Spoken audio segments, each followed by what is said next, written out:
Wait for it, and we're live. Hey, all you crazy sci-fi and fantasy fans. It's time for your daily dose of shenanigans over here in the Blasters and Blades podcast. Just a couple of nerdy veterans and one chaos coordinator geeking out over our science fiction passions and fantastical fantasies. A place where magic is king, the sky is the limit, and space is the place. We are the podcast that puts the fun in dysfunction. So without further ado, we're going to let our guests introduce themselves, starting with you, Mr. David Hensley. Hi, I'm David Hensley. I write sci-fi, I write military sci-fi and post-apocalyptic sci-fi for Three Ravens. I was a Navy aircraft mechanic for about 20 years and kind of stoked to be here yapping about Top Gun. Friggin' standing. All right, next we have Mr. Jesse James Fain. Hey everybody, I am Jesse James Fain. I write sci-fi and fantasy. You can find me most recently in the Contested Landing anthology with Mr. David Hensley, brought to you by JR himself. I'm amped for Top Gun as well. Friggin' standing. Next we have Mr. M.D. Boncher, or Boncher, whatever. I mean, I like to make it sound French. Monsieur, it's appreciated, but no, just Parlez-vous français? Anyway, I'm MD Boncher. I am an indie author. I have 6 books out in 2 different series. A Kinawazi Saga, which is, yes, a mouthful and a half. That is dark epic fantasy, stuff to keep you up late at night. Mostly to scare the bejeebus out of you, at least later on. And then I also am the author of the Tales from the Dream Nebula, which is a pulp punk science fiction adventure. And the reason I call it pulp punk is it's the pulp of the 1920s sci-fi meets the punks of the 2020s. You like niche. Yep. You like niche genres. Makes it really hard to market, I bet. Oh, trust me, I just throw all the things that I find interesting into the blender and hit frappe. I dig it. So you mentioned that you did the dark fantasy that was like horrific. Would you consider that fantasy horror? No, because it's more. If I had to take authors and mash them up to kind of describe it, it would be J.R.R. Tolkien meets Frank Peretti meets Jack London meets Mark Twain, and they all decide to get together and have it edited by James Fenimore Cooper, and you get what it is. It's a very North American fantasy setting. It's basically alt history, alt geography, because I set some very interesting intellectual challenges to kind of come up with this idea. So it's very, very spiritual because of the basis of its magic system, for what I just love that term, but it's the best term I got right now. But it is very North American in that it focuses for its mythical aspects on Native American myth, cryptids, and lumberjack. So very, very up north kind of stuff. I let my cheesehead flag fly. I dig it, though. We'll have to have you back to talk about it because that's interesting. I don't think we've done anything quite like it yet. So after the show, we'll book something. All right, next, last but certainly not least, we have Mr. Nathan Abrahams. Howdy. I haven't written a ton. I need to finally start finishing some of my stories. I have had a few pieces put out there. Right now, I'm mostly writing for a quarterly magazine. But there are a lot of the Three Ravens anthologies that I really like the theme of. I'm going to try to pitch for a few of those. I am not a veteran. I do like to establish that pretty clearly, because I would hate for someone to assume that I was claiming anything that I haven't done. I used to build parts for the F-18 back when I was a cog in the military-industrial complex. So that's really my strongest connection to this particular franchise. What parts did you build? I'm just a fan.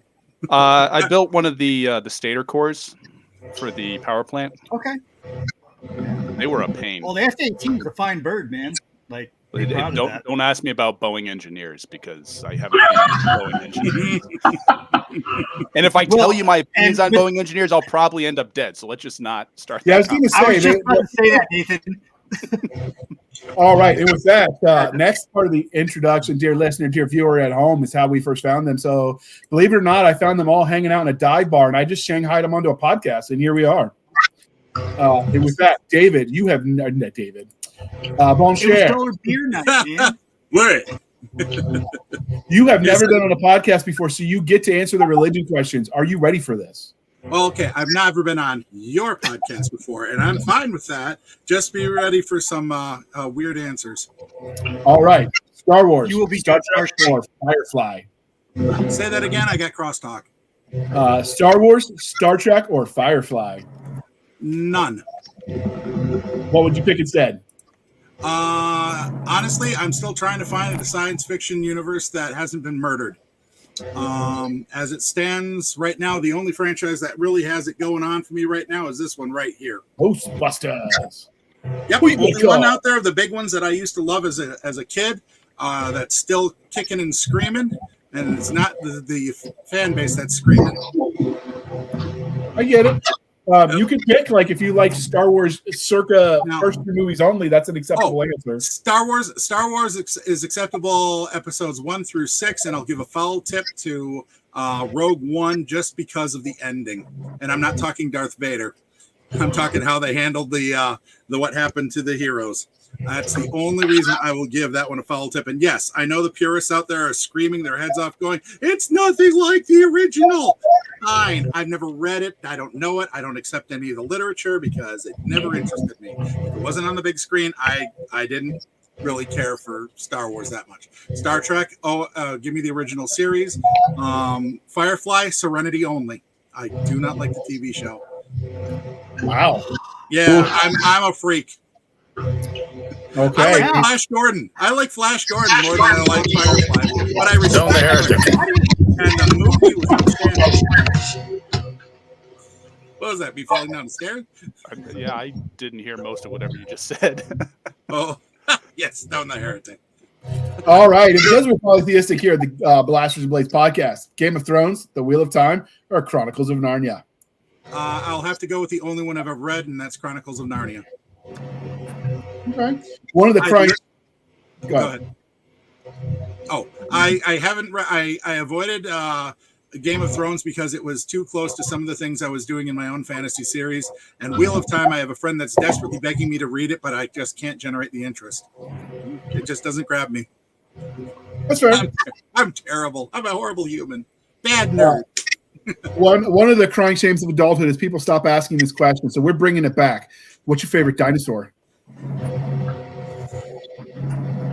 Well, last time I cared about them, I would have to say that would have been probably the Stegosaurus, just because, let's face it, you got a spiked club. Yeah. Good pick. Yes, Good pick. the Thagomizer, Yes. named after the late Thag Simmons. Yes. I just explained that to my youngin today, and we looked it up, and I read him how a cool comic artist named the part of the dinosaur. All right, and because we are civilized human beings here at the Blasters and Blades podcast, we are no longer knuckle-dragging troglodytes. Coffee or tea, and how do you take it? Both, and I am a Philistine. I like my coffee with all the frou-frou. So coffee with cream and sugar, and I'll even take the whipped cream and all the sprinkly stuff on top. Just Fabulous. Oh, absolutely, you silly savage. And tea, I like it sweet. I will take it like chai. This is tea. Okay. Small cup. In the South, we call sweet tea table wine. Yeah. Well, I'm a West Virginia transplant from Wisconsin, so all the cheese. Oh, cheese. all the cheese, beer, Nice. pickles, and sausage you can manage. With a Wait, side that of pick- pretzels. So pickles and sausage and is I a almost Wisconsin thing? Hmm? That's a Wisconsin thing, pickles and sausage? I didn't know that. Oh, heck yeah. You want to talk one of the best things you can do? Take yourself sliced ham, roll, put a slab of cream cheese in there, roll it around pickles. Really good. Interesting. David looks absolutely horrified. I am willing to try this strange concoction. It works better with dried beef, too. Interesting. Oh, yeah. If I start experimenting, Dave, I'll Shanghai you and we'll cook it at your house. So Oh, there's no cooking. It's just straight up cold. Oh, you don't even cook it? You just roll it, eat it cold? It's like sandwich meat. Take sandwich or dried beef, roll it in cream cheese, or put a slice of cream cheese in the middle, and put a pickle in there. Roll it all together. That's a basic order for family get-togethers up by me. That'd be all right with like a bread and butter pickle and some friggin' prosciutto. That'd work great too. That's a good variant. Anybody at home who's tried this, you should report back to us and tell us what you think, or weigh in one way or another. I'd try it though. So now those guys up behind the cheese curtain, they come down with some pretty good food. Have you tried turds, or what's it the French eat or the Canadians eat? What is it? Poutine. Poutine. That's fries with gravy, salt, pepper, and cheese curds mashed all together and it's brown gravy on top. That's even Youpers are going, my arteries, I'm going to clog up. I still really contend that that should be a war crime. It is disgusting. I have tried it. I know we'll get the hate mail, but I have tried it. I'm just saying, no wonder Canada. Friends. What's that? How the hell are we friends? That you put it with a Philly cheesesteak, and that is gold. Well, the internet doesn't agree with you because they keep blocking you. So, we're just going to move on. All right. So, yeah, we came here to talk about Top Gun, and we got distracted by food. Like, that should almost be a sub-theme of this because we always talk beer, coffee, and food. It always comes back to that for us. But I'm a recovering fatty, so it's allowed. Actively engaged. You don't know how much I have to eat to maintain this figure. All right, so Top Gun. So obviously it's a movie about the fighter school. Do you guys remember, and just come in any order, when you first discovered the franchise? Yeah. Opening weekend. Okay. Yeah, the day it came out. Oh yeah. I mean, I was in high school and it was all the rage and it was PG, so I didn't have to worry about going, Mom, Dad, take me to the theater. Let me go watch it. So, but yeah, that was one of the few movies I actually watched twice in the theaters. The first one being this one. But yeah, I remember that coming out and basically how every teenage boy at that time thought, A, this was really going to happen, or it had happened, and B, they wanted to all be Maverick. So it was a recruiting boon for the Navy, I'm told. Oh, it was a huge recruitment film for the Navy. I heard it was like a 500% increase. That's why they basically gave them the fighters, like they gave them flight time basically at cost. I think I heard they charged them like $1.8 million for all the flight time, which I don't think would even cover the fuel and maintenance bills for like 1 day's worth. No, the Tomcats freaking mad. Like, cost per flight hour is a stupid number. That is a very expensive bird to keep in the sky, even when they were new. But the Navy just kind of didn't care because, like, everyone's going to want to do this after they see this movie. So whatever, just go for it. Funny story. I ended worked. up in the Navy partially because of Top Gun. Like, Top Gun and geometry are how I ended up in the United States Navy. I saw Top Gun when I was in 5th grade. Like, I'm a poor Colorado hillbilly. I didn't see it in the movie theater. But I saw it on VHS over and over and over the weekend that my parents rented it. And, man, I was that tape out, did you? Oh, yeah. Okay. What about you, Jess? That's how it was with Navy SEALs with Charlie Sheen. I can see that. I guess I'm the baby here. And I was about, I don't know, probably 8 when I watched it with my family. But that was in 1998. So it was already established as a iconic movie by the time I came around. Yeah, I was like 5 when it came out, so I didn't see it until I was probably around 10. But I was a Navy brat, so that movie kind of floated around, especially if you're on the Hampton Roads area where all the pilots are. It will be nice. You were -4 at the release. You weren't even a twinkle in your daddy's eye. So you weren't even the ball sack yet, bud. So I didn't like my stepdad was an engineman, so he did the Gator, so he mostly dealt with Marines, so it didn't come up like organically, but it was a Navy movie. So when we'd go to Blockbuster, we kind of tried to do, well, he tried to do that because he wanted to convince me to break family tradition and join the Navy like he did. Didn't work, but I did get even. I did become a bosun's mate in the Army for a brief spell. But yeah, so I watched it as a kid. What about you, Nathan? I don't think you've weighed in. No, I think I also saw it for the first time on VHS because I don't think I was old enough when it first came out. But I saw it on VHS. I think I watched it. We had like a little, like, probably like a 10, 12-inch TV with a built-in VCR down in the basement. Oh, yeah, I remember those. I'm so sorry you saw it so small. Well, that was how I saw Braveheart for the first time too. VHS on a tiny TV. Oh, you poor thing. But that was how I saw the first Top Gun. The second one I saw in theaters a couple of times. So I don't know. That may have made up for missing the first one, but okay. So what did you guys think? Because obviously the second movie was it felt like in some ways, because I watched them back to back again as a refresher for this episode, it did feel like in some ways it was a shot for shot remake of the original. Did that bug any of you guys? I actually stand up for it. I don't actually agree. Okay, go on. I don't agree. Are you talking about Maverick? Maverick's not a no. Not a shot for shot. It had scenes that were. Yes. There were slight similarities, but most of that was deliberate callbacks, like the picture in the bar, the singing bit. The beach bit was close. I mean, they were playing a different game, but that's not really a huge difference. It was the same sort of thing. But the way they addressed that also made total sense because prior to that, they had been going, all out in the cockpit, in the classroom all the time. He's like, hey, you know what really helped back when I was their age? Going out on the beach and being a bum for a while. Let's do that. They did do. I just finished watching the first one again, and I watched Maverick a couple days before that.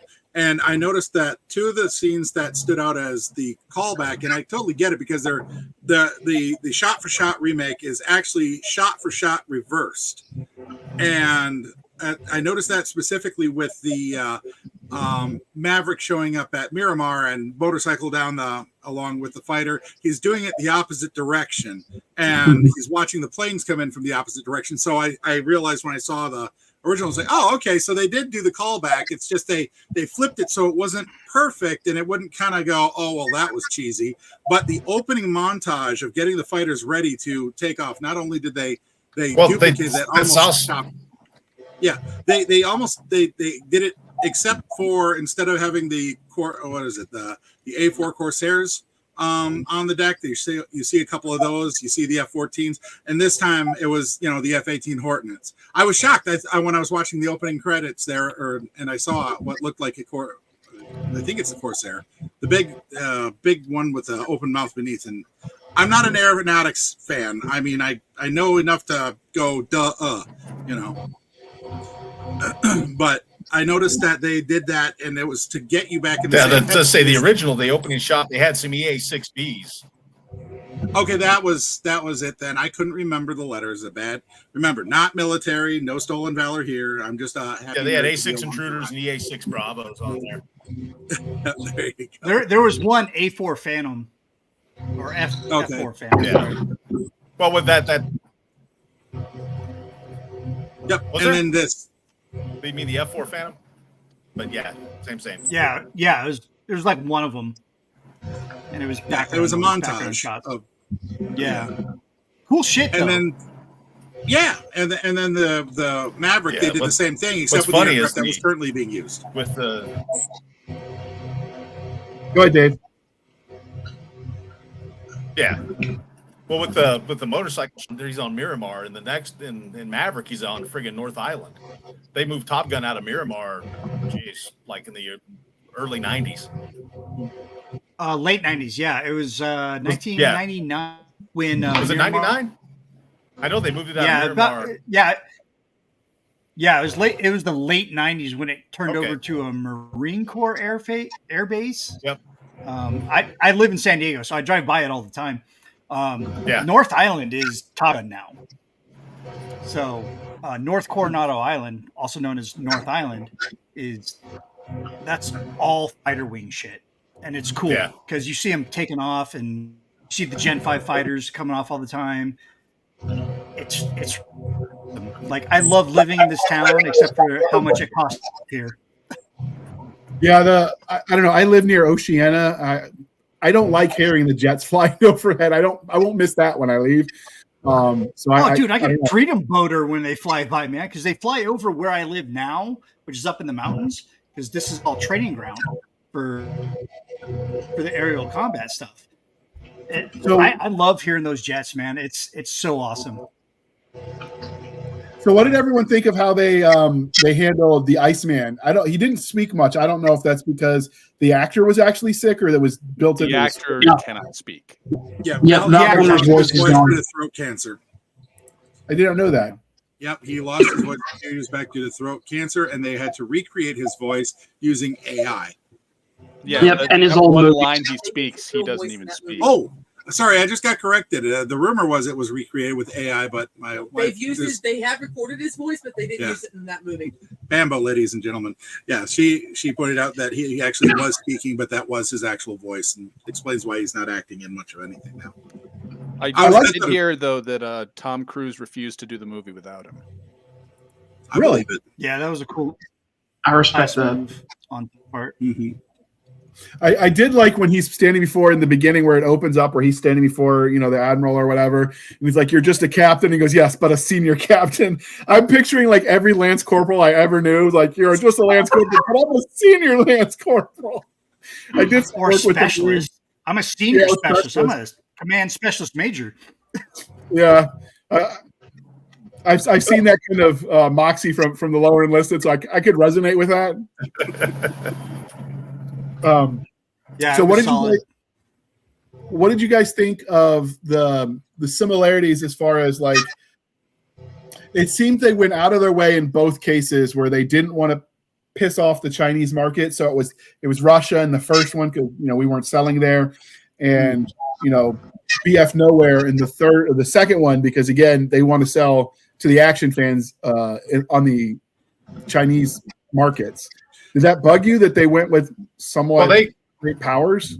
They kind of went ahead and tweaked China's nose a little bit, though, because there's a patch on Maverick's flight jacket that is in the first movie, and they were going to remove it so that they wouldn't piss off the Chinese, and Tom Cruise absolutely refused. He was like, "No, that patch belongs on Maverick's jacket. It's going to stay, or we're not doing the damn movie." Well, that was also because of the fan backlash when the word got out. It was being ordered on Skydance to do it. What was the patch? I think it was Taiwan. Right? It was a Burma Star. Yep. It was a Merrill's Marauders patch. It's an army patch that ended up on. It's been on Maverick's jacket since the 80s. But a Burmese Star and a Taiwan Star, which is part of Merrill's Marauders campaign in the Pacific in the 40s. But it looks cool. It looks cool as shit. Oh yeah. Okay, that's cool. It's got a Taiwan flag on there. Yeah, that's what triggered China, and they demanded it removed. And Skydance and Tom Cruise basically said, "The fans aren't going to put up with this, and we're going to the fans. So you're going to alter the movie anyway." Tough. I will say because we've all visually memorized his jacket. Patches that are. I will say this about them tiptoeing around China. It was not as blatant or jarring as, for instance, the remake of Red Dawn, where it was definitely something that makes no sense at all. Or The Martian. The Martian was one instance, and there's been a few others. I think The Meg was another one where they're just like, "Oh yeah, man, we would be in such a rut if it weren't for our glorious friends over in China who have all the technology to help save us and get us out of the problems that we've caused for ourselves." Notice that for the win, huh? Tofu dregs for the win. So back to Top Gun. How do you think the first one and the second one compared to for the aerial combat scenes? I thought they were on par. I have to go and hands down the technological advancements made the second ones better. But at the same time, there's a certain organic richness that comes from the ones in the first that keep them like neck and neck. Okay. I was curious how they were going to do some of that because, if they're doing some similarities, you figured somebody was going to die because, Goose died. And so I thought the way they did it kind of paid homage to everything in a good way. I don't want to give any spoilers. I mean, the movie's not brand new, but still. Drop the spoilers, man. If you haven't watched it by now. Yeah, it's been out 2 years. Spoiler warnings are hereby forgiven. So, like in the first one, obviously Goose dies because he crashes into his cockpit when he goes to which would have never happened. That is like nope. Something that never would have happened. That is definitely hand wavium just to further the plot because there's no way that happens. No, because the canopy ejects a full second and a half ahead of the seats, and it's on a separate ejection circuit. When they pull the handle, and it ejects up and out. So yes, the canopy goes up and Goose out. would never have hit that. So they put that in the film just for hand wavium. Well, the second one they had the plane crash, but then when they did the death scene, it was the elder statesman who was an admiral who passes, and so instead of killing a pilot, they kind of brought home the ending of an era. So cheesy. It was so cheesy. They took a SEAL tradition of slamming a trident on the coffin to be in frickin' pilot wings. Nobody fucking does that. Pilots don't do that. Pilots don't do that. SEALs do that. Rangers do that. SOCOM does that. Your basic bitch fucking pilot doesn't do that. They're not basic bitch pilots. They're Top Guns. Okay, Nick. I said what I said. I'm dying on that hill. I'm a civilian. I will say that I didn't notice because I don't know a lot of Navy traditions in regards to that, and quite frankly, we haven't had a whole lot of air wars where we're losing that many pilots enough to know what the traditions are. We're advanced. But I did like when they downed him in the second movie, the ground scenes. It was believable. I mean, I thought how they did it worked for me. Much better than they used actual. After they used out. actual aircraft. They used real Navy pilots to do that. Like when you see Maverick, he's in the back seat. You got a real pilot flying that stuff. No, I meant more like the SEER stuff they did, the search evasion, whatever. Yeah, after they bailed out and they had to commandeer the antique to get back home. No. The only thing about that bothered me as a civvy is that I've run enough role-playing games to basically go, wait a minute, how far are they running over rough terrain, and how are they getting to this base with what looks to be inside the hour when they were probably shot down far enough away? They wouldn't have been, exfil right on top of the enemy air base. And so how did they get there that fast? That was my only serious complaint. I'm willing to wave away a lot of the whole how they actually got that F-14 up in the air again, because it stands to reason that could have been like the enemy prepping it as their reserve fighter for whatever reason. That okay, I can give it that. But the Iranians got F-14s. Yeah. So, it's just the idea of getting there on foot. A few of us live in the mountains and understand the concept of crossing that kind of terrain. It was all those push-ups. It's an ass kicker crossing that type of terrain. Mm-hmm. It was all those push-ups they had to do earlier in the movie. Those push-ups got them in great cardio shape. So they ran on their hands. Reverse football. Yeah. Oh, yeah. I noticed that as well. I don't think any infantry guy doesn't watch that and be like, really? Run through that. I'm willing to give them a little bit because, it kept the tension up, which is really what they were trying to do.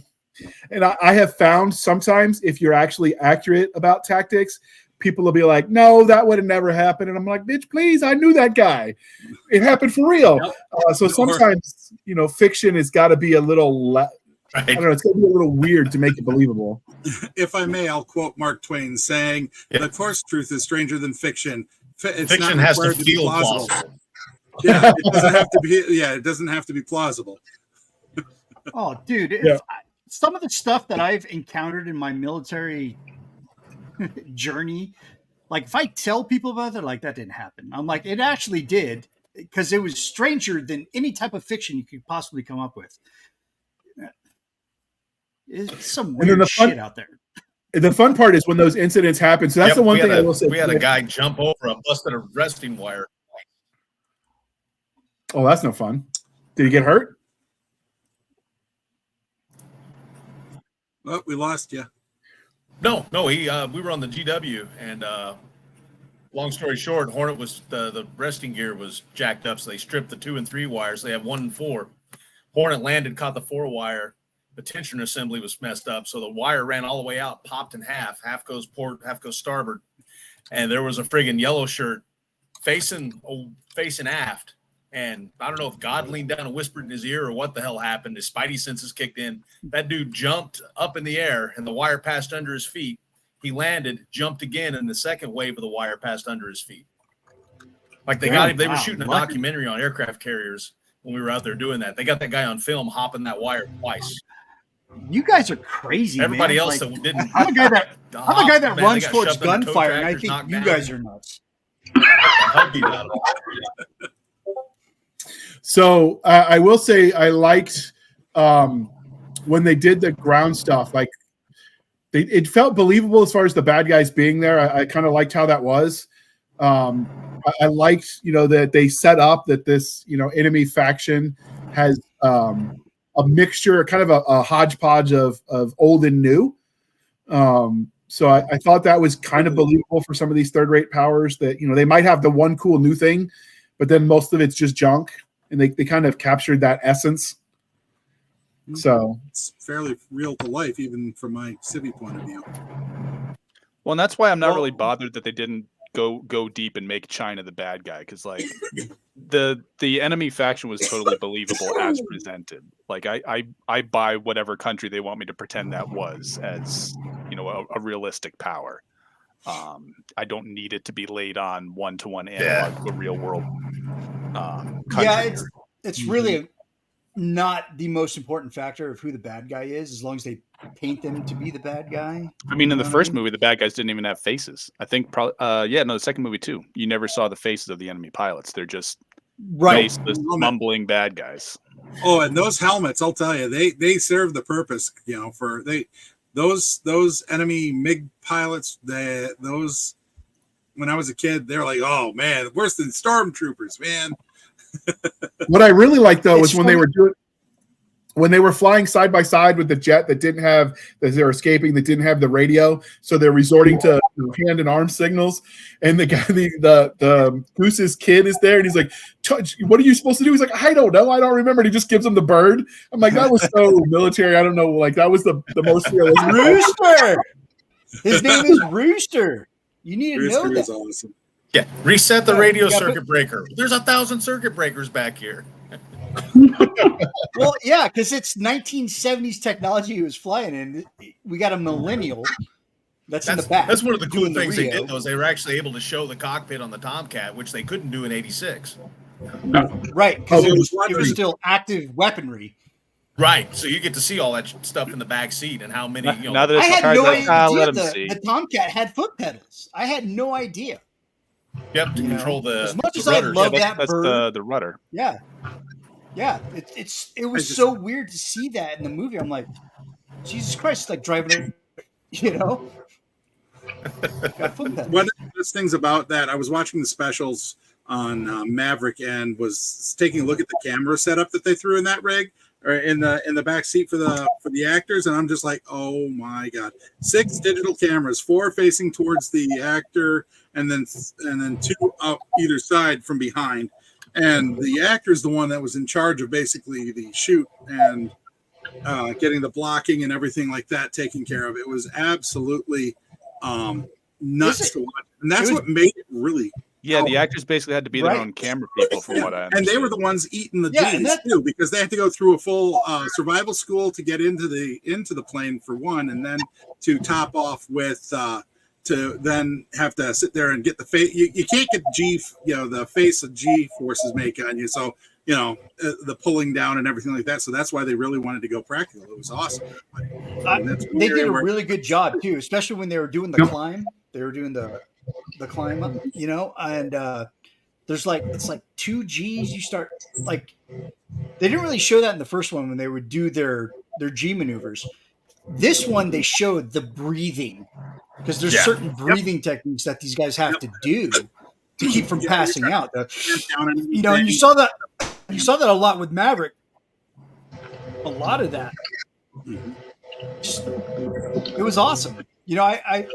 I already believed the first Top Gun was kind of real. This one made me feel like when he was doing that stuff, I was like, oh my God, I was feeling it. So Maverick is a testament to cinematography, to the love of cinema and the film, where the audience is actually emotionally and physically invested in the reactions of these characters. We need more practical films. You don't get a lot of movies like that. All right, we're going to pause for a moment while we shamelessly show for the man. There's no easy segue, so I'm just going to hit the button, and then we'll jump back and talk about the film.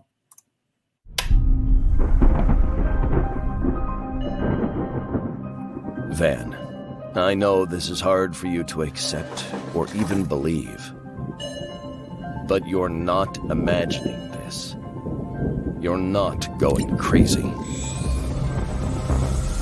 Your grandfather believed right down to the core of his being in protecting those who couldn't protect themselves. You expect me to believe that my grandfather was a star-faring soldier? I can prove it to you. And how are you going to do that? By taking you for a flight.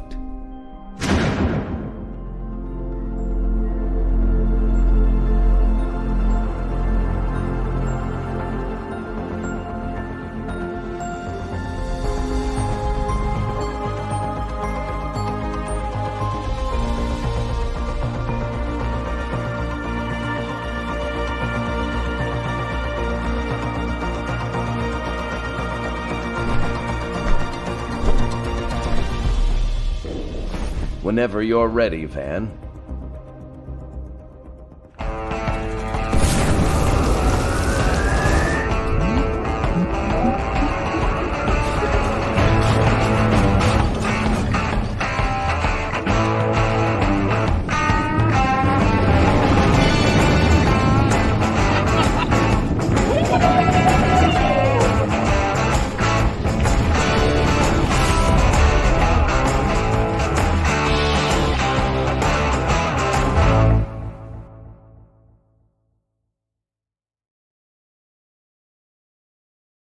All right, thank you for sticking with us through that commercial interlude, and we are back talking about the Top Gun video franchise.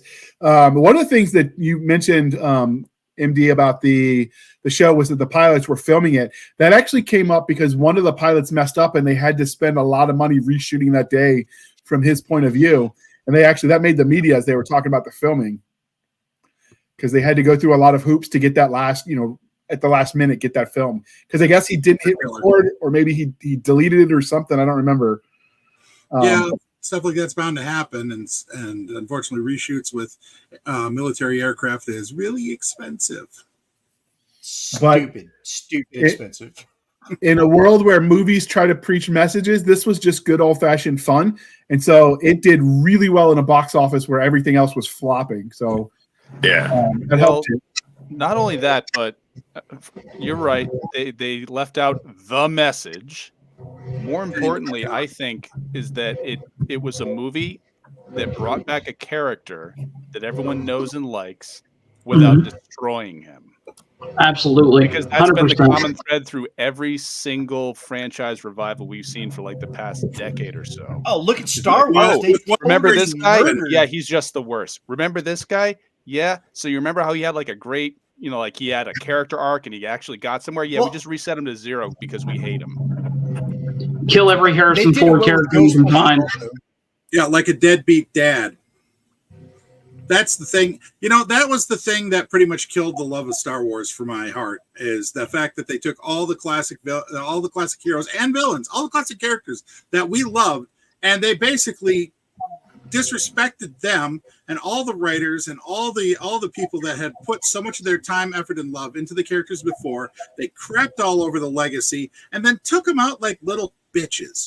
That's really what really ticked me up. Look at what happened they did to Luke. Look what they did to Han. And who's left? Leia. And it's a shortcut that betrays a lack of confidence in your ability to write. You don't think that you can convince me to like your character, so you're going to try to convince me that the character I like really isn't that great and that I might as well get on board. Maverick didn't do that. They had a new character.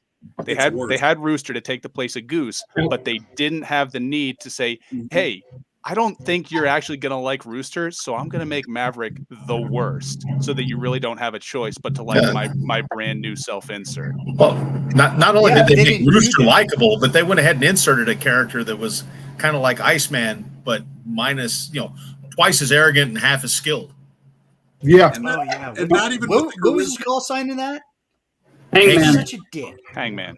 They made I despise that guy from the minute he walked on set.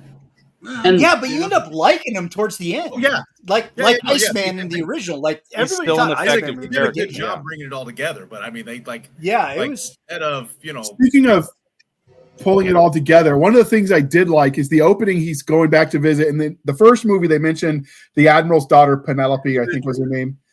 They brought that character back, so it's a tie-in to somebody we hadn't seen before, but they had talked about. Penny Benjamin. The Admiral's daughter, which I did not catch that connection until 3/4 of the way through the second time I watched it. I was like, oh, now I get it. And so subtle for me. I caught it right away as a frequent member of the bar from the original, which is in downtown San Diego. Which, if you watch it again, there's a Darth Vader in there. I'm just saying.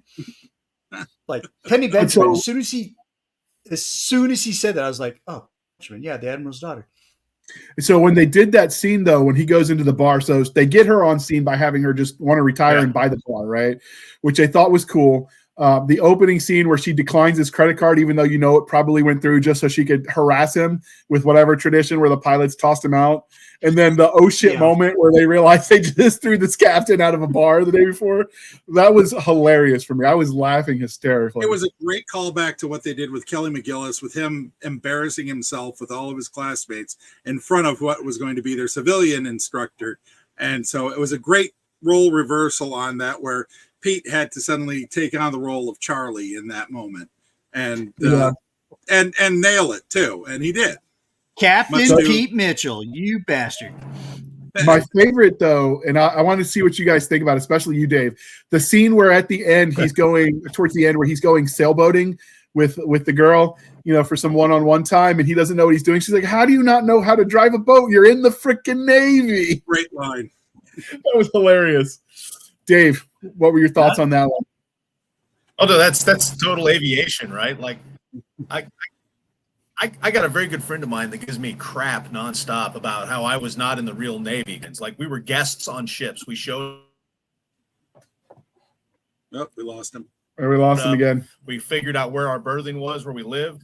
We figured out where the chow hall was, the hangar bay, the maintenance shop, and that's it. Like, we didn't go anywhere else on the ship because we didn't know where the hell we were going, and we get lost and put to work. So, and for the pilots, it's equally true. Those guys don't know how to sail unless some of them had sailing as a hobby. Like, those guys barely know port from starboard. Sure, MOS is mostly on the flight deck, right? So then, as a guest on a Navy vessel before, went left and came back in one piece. I had a friend who was a bomb handler on the Alcatraz, and he always talked about how much of a habit trail that place was. All right, so Nick, you're talking over people a little bit, so you got to be a little bit careful. And then, so everyone else, I obviously said my favorite scene was when they were driving the boats, and then she was giving him grief about it. What was everyone else's favorite scene? And we'll start with you, Dave. Oh boy, I'm gonna say my favorite scene is probably when they get in the dogfight with a Gen 5 fighter. And they lock him up, drop the missile on him, and he just pulls this slick ass maneuver and dodges it. Like, hands down, that was one of my favorite scenes in the whole movie because it instantly demonstrates it doesn't matter how good of a pilot you are. If the other guy's got better technology, you're in deep, deep trouble. Yeah, absolutely. What about you, Jesse? Did you have a favorite scene? I think it's kind of, I don't know. I think maybe one of the underrated scenes is when, like you were talking about, when they were on their feet, and Mavericks landed and the gunship shows up. The God, I can't remember the model, but it's the helicopter one. It was a Hind. The Hind, I think. Yeah. So, and you have a moment where the Hind's lining up the minigun, whatever's on the bottom of it, and Maverick's cooked. And Goose comes in and missiles it, and the whole Rooster. Rooster comes in and missiles it. And what I love about it is how they managed to perfectly balance the tension with how fast a weapon system like that would hit. That there's this tense moment and the spin up happens, but it didn't have this huge, long, drawn out, dramatic pause. It's just enough pause for you to go, well, that's the end of that. And then boom, it hits. And I thought that was cool. Yeah, I like that. What about you, Nathan? I don't know. There's a couple good moments. I kind of liked where they snuck the humor in because it was a drier sort of humor than we've been exposed to lately. Like everyone's trying to write Marvel humor. Like everyone thinks they're Joss Whedon all of a sudden, and they're not. Joss Whedon isn't even as good at that as he thinks he is. But the humor in Maverick, after the scene Jesse just described, when he comes running up to Rooster, and you think that he's going to be happy to see him, he he's like, "What's wrong with you?"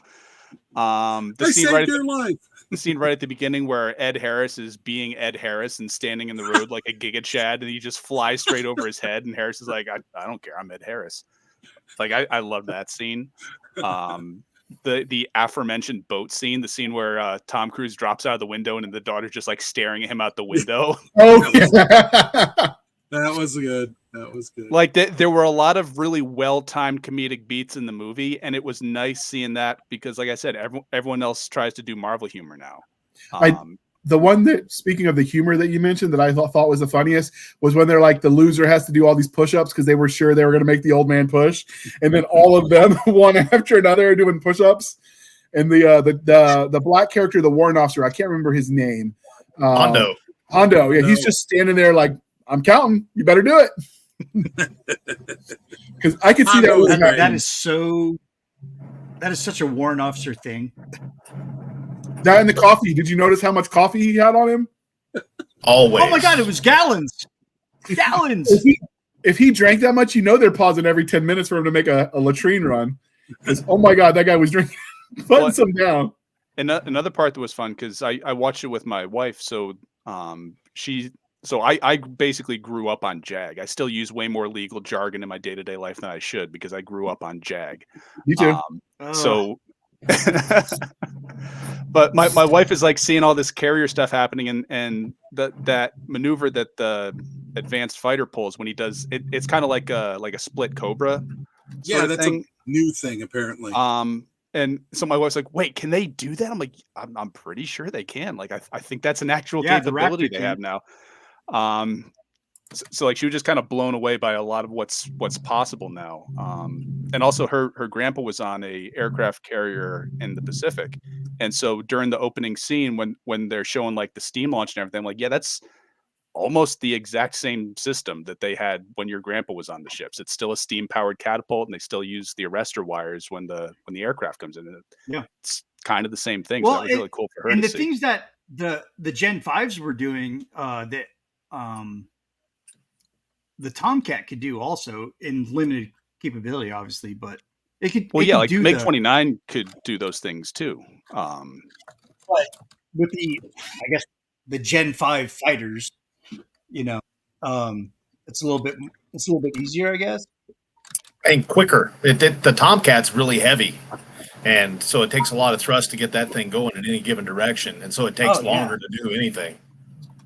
But those engines had a lot of torque, they had a lot of thrust to them too. They were very powerful engines. Just stupidly powerful. Like dumb. Like it'll blow you off the flight deck. You would know, easily, David. Yeah. I got rolled by one, and we were in Key West. And I turned the pilot to send him down to the runway, and the knucklehead, he's a student pilot because I was at a RAG squadron, and he comes up on throttle to get the bird rolling. Well, he goosed it a little too much. And when the tailpipe swung around, man, they rolled me out through the damn gravel. I waited on that dude to come back, stormed up the ladder. It's like the Barrett. The Barrett 50 caliber sniper rifle. Like my stepson was like, "Oh, is that thing really that powerful?" I'm like, "Dude, I was sitting in the wrong spot when that thing went off, and I was behind the rifle, and it knocked me over on my chair."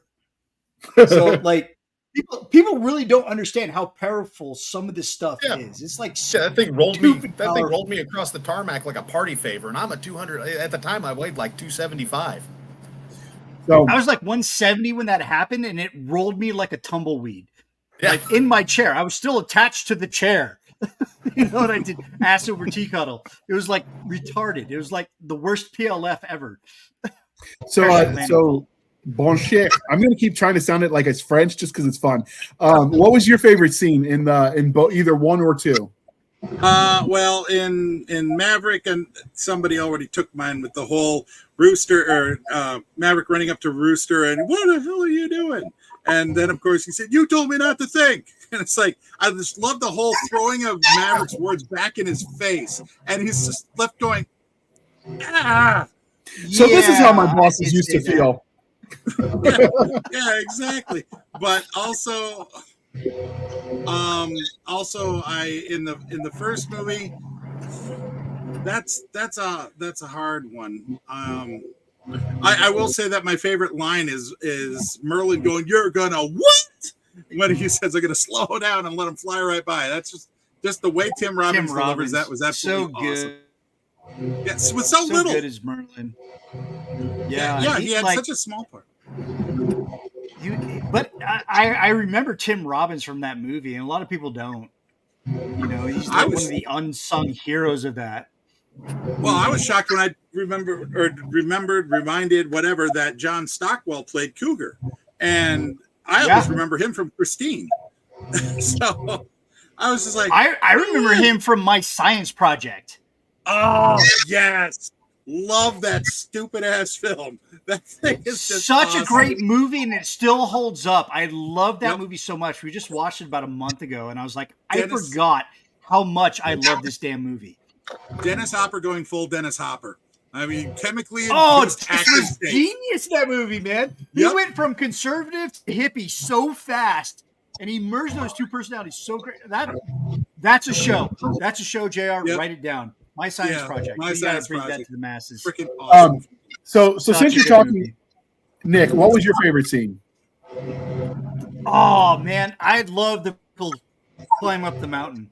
I love that. I love it when they're hitting the full G's. Because you know what it reminded me of? The trench run from Star Wars. Okay, that is my one essentially that's Maverick. What it was. That is my one complaint about Maverick is that they pull a Star Wars. And I'm like, which is not a bad thing. It's not a bad thing. Yeah, that's the thing that irritates me more.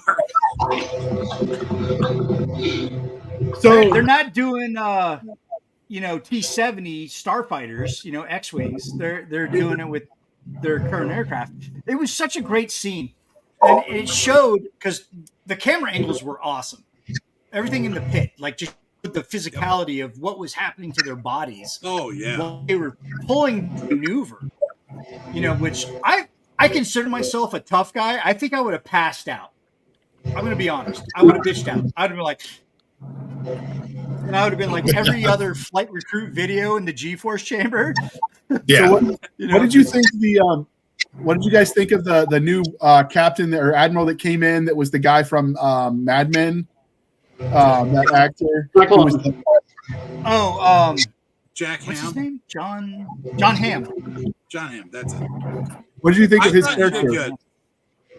Yeah, I thought it was good. Yeah, it was a nice conflict. Yeah. Jeez. They should have brought Viper back. They should have brought Chester back. I like how. Well, I mean, realistically, a lot of those guys, if they didn't make admiral, they would have retired by then. Mm-hmm. Well, technically, Maverick should have retired like 10 years prior to this. And even if he was still in, he should have lost his flight status. Yeah. Like, But, there's a lot of having to suspend disbelief in this movie with the characters and their ages and their ranks. I will say that also the whole Maverick doing the test run and proving that it could be done was absolutely perfect for that. It's sort of like a pre-trench run, but just you're sitting there and just like the characters, they're punctuating the whole thing, watching the other characters, listening to him and watching on the screen with the telemetry, and you're right along with them on that. That was the most badass hold my beer moment. Yes. Yeah. Because you knew he was done, no matter what that turned But out. see, Well, from a writing standpoint, man, it's pure genius. Mm-hmm. My favorite scene from that was when he crashes. That was pure genius from a writing standpoint, because the opening scene of the oh shoot, we lost his the opening scene Mach they 10. establish his like you already know Maverick's a badass pilot, right? But they reestablish his competence as a test pilot, right? And they establish his fatal flaw, which is the I'm going to push it just a little bit more. Yep. When he And I then don't they really revisit that when he makes that run all by himself. Like, screw you guys. I he was agree doing more. And he stole aircraft to do it too, which is more badass. But he was doing it. He just went before. He went before they canceled it, so he already had authorization. He just pretended they didn't know it was canceled yet. So I mean, technically he's not stealing. But what I really liked is when they show him walking into that restaurant, and he's got the he's like, "Where am I?" And the kid's like, "Earth." That was another example of just the very, very dry, well-timed comedy bits. And you could just see kids doing that too, like because he did look a little bit worse for wear, and the flight suit was a little different than you're used to seeing. So it was just a cool scene. That whole sequence was awesome. It did everything it needed to do for the film. It reestablished Maverick as the competent pilot that he is, and he's doing something else by flying that Mach 10 fighter or bomber or whatever it's going to be. It showed how he's cool, he's collect, he's awesome. It reestablished the character. I just think that was a really good way to start it off. Yeah, I liked how they set all that up. I liked even the tension with Rooster and Maverick because he pulled me because Maverick had, because of his situation with his dad, they pulled his academy stuff. And then of course you find out in the second movie that his dad was actually a hero. They just covered it up because it was like clandestine. And then he does the same thing to Goose's kid, but he does it because the mom wants him to, and he doesn't want her to be the bad guy because she's dead in the movie. And so he's not going to ruin her memory. So he lets Rooster hate him. Like, I thought that kind of maternal thing was a carry on from the first one. It was a very fatherly act, it's something I can relate to. Like, sometimes you just have to be the Batman. You have to be the villain, to focus the younger person into being what they need to be. And I got that. It was a very powerful point in the movie. It's like, because when you're watching it, you're like, why would you do that? You can just tell the truth. And he's like, no, I'm just going to be the villain. I'm just going to take it. I'm going to endure it because I can. I like how they made a point of Maverick becoming an ace after that last mission because he got the ones in the first movie and then in the second. And that one guy was like, yeah, but I got one too. Like, look at me, senpai, kind of thing going on with Hangman's character. Yeah, like, Hangman. I got 3 kills. Yeah, Maverick's got 5. He's an ace. Yep. Yeah, he's an ace. What do you need to be an ace? 3? No, 5. But would they count the helicopters, or does it have to be another fighter? It's got to be a fighter, I believe. I don't know. I'm an Army guy. I don't know. I know Rooster's character got the Hind, the helicopter. I don't know if that counts towards ace status. And I know it's aviation. It flies. If it flies, it dies. I mean, we used to joke about that when we were overseas because if they counted blowing up V-beds like they did blowing up enemy aircraft, we would have been ace a couple times over. And we kept trying to get the Army to do it, and they just wouldn't give it to us. I don't know why. Jerks. Well, I guess technically I'm an ace, but I only shot down UAVs, so Yeah, it's weird how they track that. I actually dove into that once for some research for a book, and they get really finicky. Like every nation does it differently, and then it evolved. Like they used to, the pilot and the co-pilot would split half a plane, or if it's a shared kill, they'll be like, "Oh, we both get it," and now it's like, "No, did we?" I don't know. It's weird. They get really serious about it. The pilot controls the guns. The guy in the back is the RIO, the radio intelligence officer. So. Which I went 20 years of my life not knowing what a frickin' RIO was. I had to Google that. But like I think with UAVs, I think it should probably be like 15 or 20 kills before you become an ace. Yeah, and then the UAV pilots. There you go. Thank you. Yeah, if the drone pilots that are sitting on the base somewhere like swarm a jet and get in like the birds did in the first movie, like if they get in the exhaust and they down a plane, does that count towards ace status? It's weird. We've got to start thinking about this stuff. I mean, we got to give the birds a kill. We need to have a council of rules for ace status at this point. The Air Force has actually got something going on. So I reached out to Chris Denote, who's an Air Force officer, and so I asked him about it because I was what? No, I reached out to ask him about that because I was like, would it follow, like if the pilot and the RIO are both in the plane, does it only follow the pilot, or do they each get to claim it and then paint it on their two different birds if they get split up? And so he sent me some links. Chris, I love you. He sent me a couple of links, and there's like a lot of minutia, and they're trying to determine what they're going to do. And the current running guess is they might do a separate category for drone pilots versus like actual manned aerial stuff. Actual man. Drone pilots aren't at risk. They don't have a framework.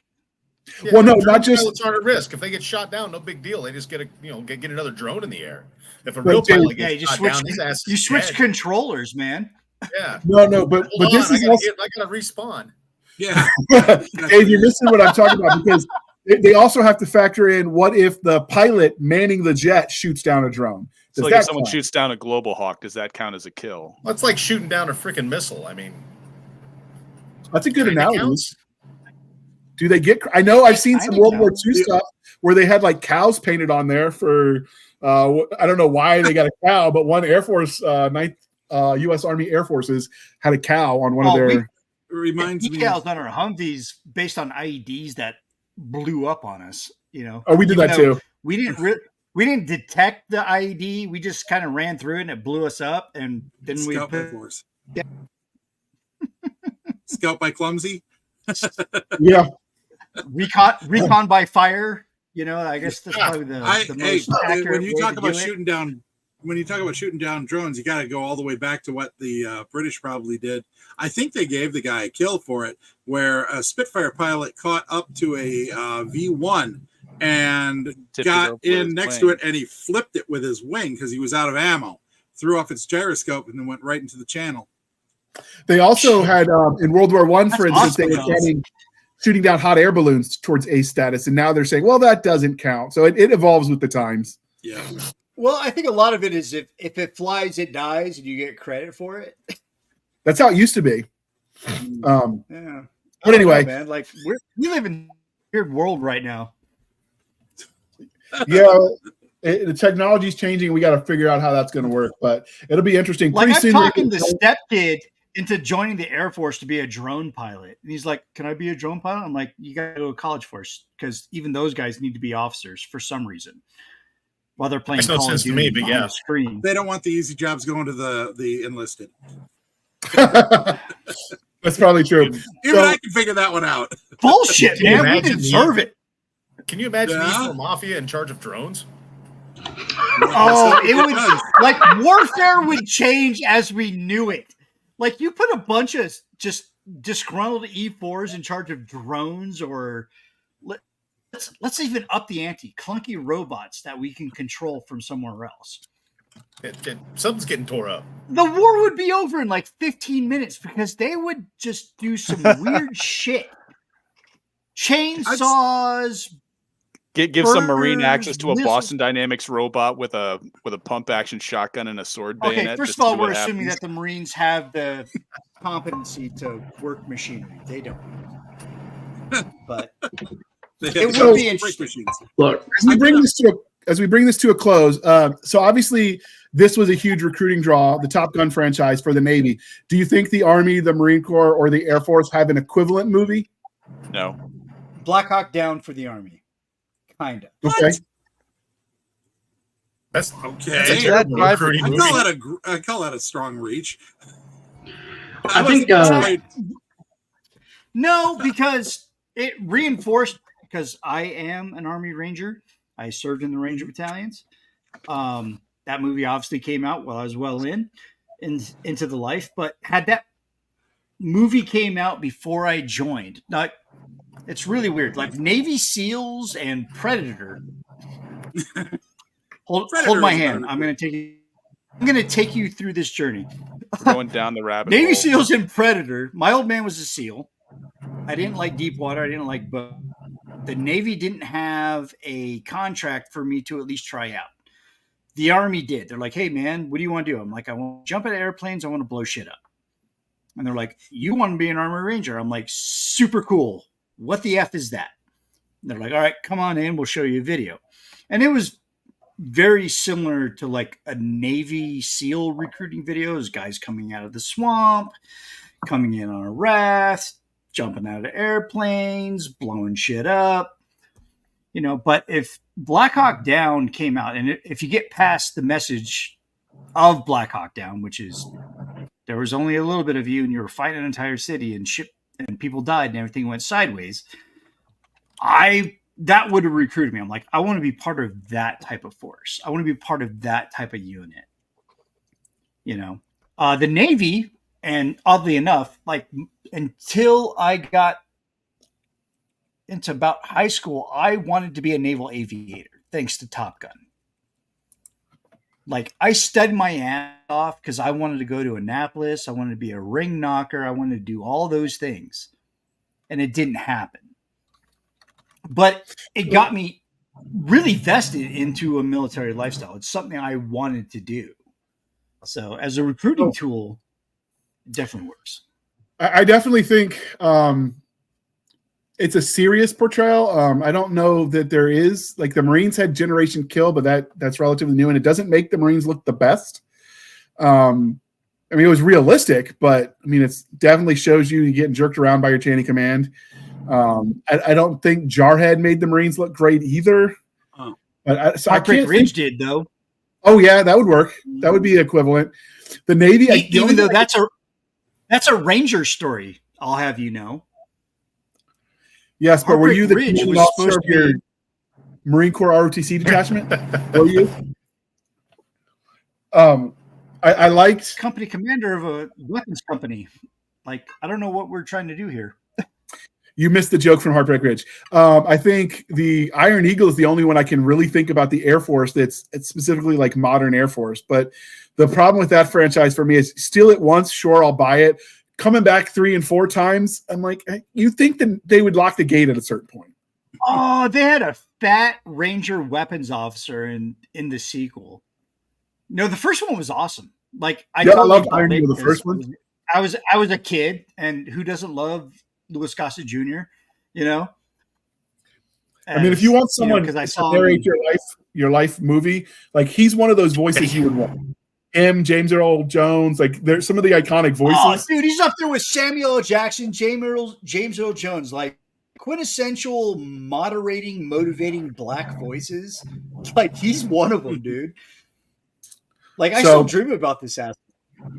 So what about you, Boncher? What do you think would be an equivalent movie for the other branches?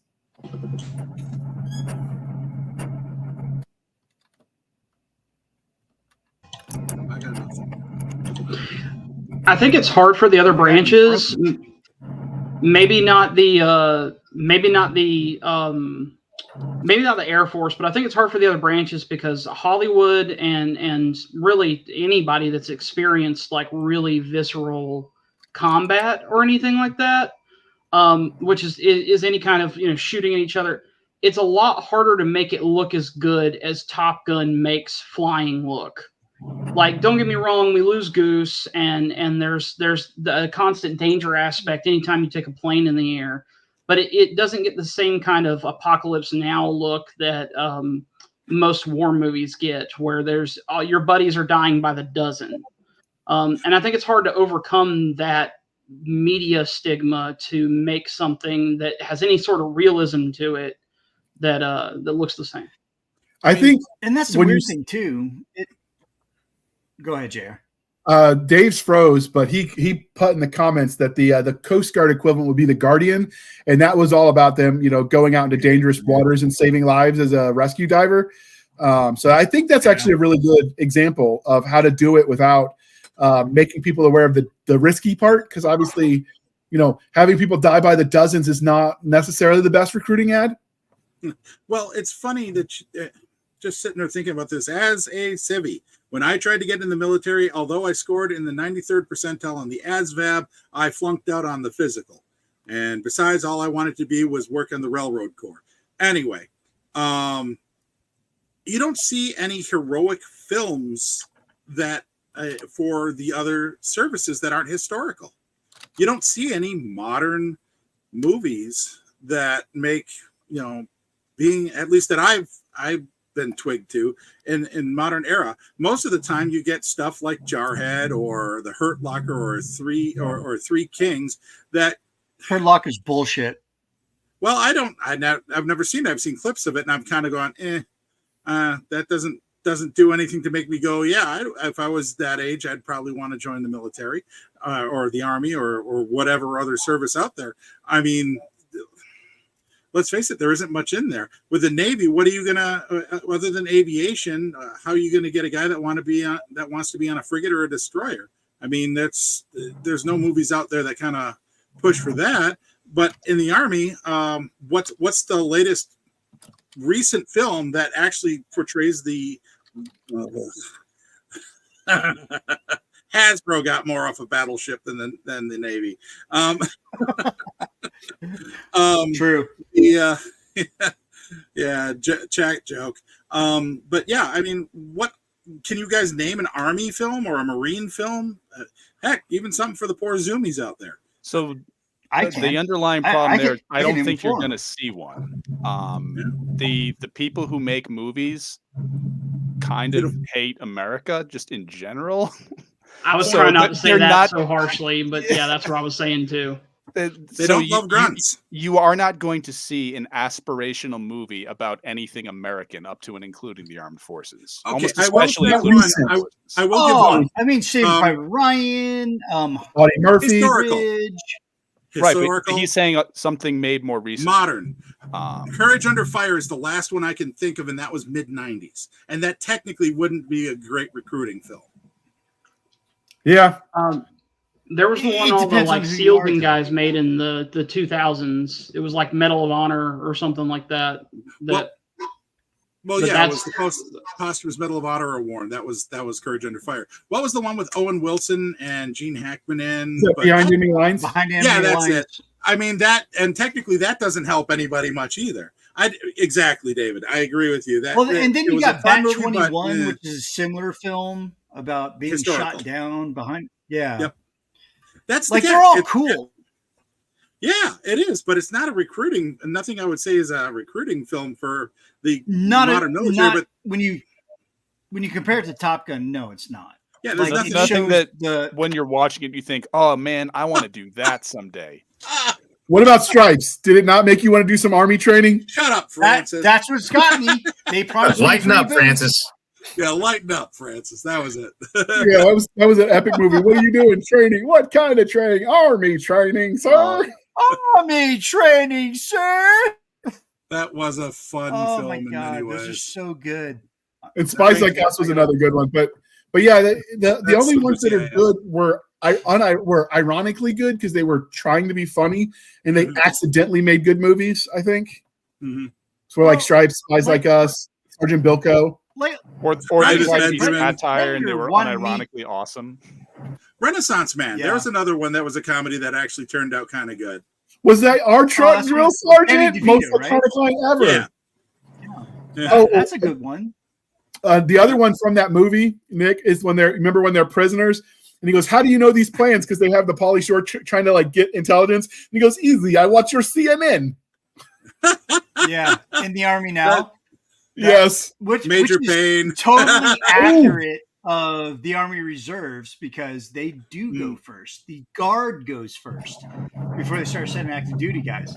Like, I didn't believe it until I went active duty and I didn't deploy hardly anywhere. I did some things. I went to some places. When I got to the Guard, holy shitballs, man. I was gone all the damn time. Yep. Kosovo, Iraq, Ukraine. Like, damn, bro, I got a day job. Like, what are you doing? The only thing that sucked is the recruiter did promise us we'd see the world, but unfortunately, they just didn't send us the places we wanted to go. The Navy's completely opposite of that. I signed into the Guard for $700, split up into split payments over 6 years. That's how dumb I am. $700, 6 years of my life. I'm retarded. So what was the interest on your Camaro? Oh, he got a steal of I had already sold the Camaro. I didn't even get to enjoy the Camaro. I didn't get the bad loan on the car, but I did almost marry a stripper. So, I mean, I was batting 100. Luckily, my first sergeant talked me out of it. Living the dream, at least it living was the nightmare. almost. Yeah, he talked me out of it. Apparently, I thought she loved me. I was the only one. And then he took me back without announcing I was going. And there, I wasn't the only one. And there went my wedding plans. I was that guy. I was so dumb. Anyway, I want to give you a virtual hug so bad right now for how stupid you are. Dude, that saved me so much money on the divorce.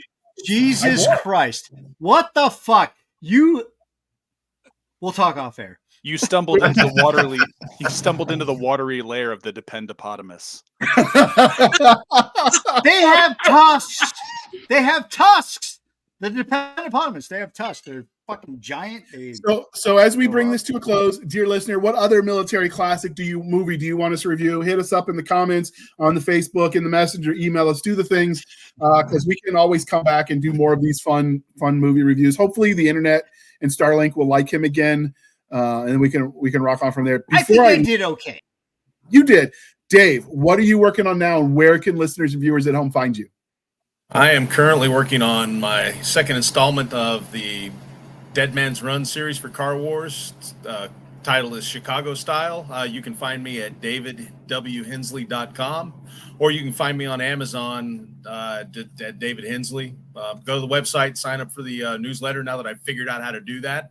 I promise you'll get at least one a month, maybe a couple more than that, and mainly because I've learned a new trick. So I got to his show it off social media is fire. Follow him, please.